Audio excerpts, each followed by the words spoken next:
ഒരു സിംഹമോ ചീറ്റയോ ആരെങ്കിലും ഒക്കെ ഉണ്ടാവും. സിംഹത്തിൻ്റെ ഒരു കുടുംബം തന്നെ ചിലപ്പോൾ അവിടെ ഉണ്ടാവും. കഴിഞ്ഞ ദിവസത്തെ പോലെ നിബിഡ വനങ്ങളല്ല, പുൽമേടുകളും വിശാലമായ കാഴ്ചയായതുകൊണ്ട് അങ്ങകലെ വരെയുള്ള മൃഗങ്ങളെ നമുക്ക് കാണാം. അങ്ങനെ നമ്മൾ കുറേ ഓടി ഒരു ഭാഗത്ത് എത്തുമ്പോഴത്തേക്കും കുറേ വാഹനങ്ങൾ കാത്തു നിൽക്കുന്നിടത്ത് ചെല്ലുമ്പോൾ അവിടെ ഈ പറഞ്ഞ പോലെ തന്നെ ഹിപ്പോകളുടെ ഒരു പൂളാണ്, ഹിപ്പോ പൂൾ എന്ന് പറയാം, തുടരുകയാണ്.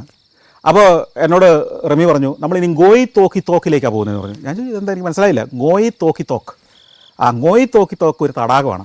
ഈ ഗോയി തോക്കി തോക്കിൻ്റെ തീരത്ത് അവിടെ ഒരു ക്യാമ്പിംഗ്, ഒരു പിക്നിക് ഏരിയ ഉണ്ട്.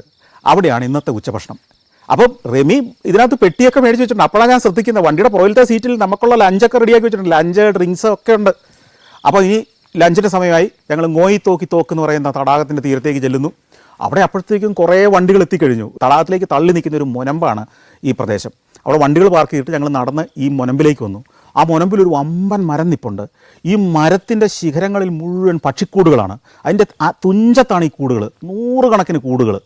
അതിൻ്റെ ചുവട്ടിൽ ഈ തണലത്ത് ഈ മരത്തിൻ്റെ വേരുകളിലിരുന്നാണ് ഞാനും റമിയും കൂടെ ഭക്ഷണം കഴിക്കുന്നത്. ഞങ്ങൾ ഭക്ഷണം കഴിക്കുന്നതിൻ്റെ തൊട്ടപ്പുറം നിരവധി ആളുകൾ ഇതുപോലെ അവരവരുടെ ലഞ്ച് ബോക്സുമായിട്ട് വന്ന് തുറന്ന് സാൻഡ്വിച്ചോ ബർഗറോ ഒക്കെ കഴിച്ച് അവർ കൊണ്ടുവന്ന വെള്ളമോ കൊക്കക്കോളയോ കുടിച്ച് ഇതെല്ലാം തിരിച്ച് അതേ കൂട്ടിനകത്താക്കി വണ്ടിക്കകത്ത് കൊണ്ടുപോയി വെക്കുന്നു. അപ്പോൾ ഞങ്ങൾ ഈ കാണുന്ന ഗോയി തോക്കി തോക്ക് എന്ന് പറയുന്ന ഈ തടാകത്തിനകത്തും ഹിപ്പോകളും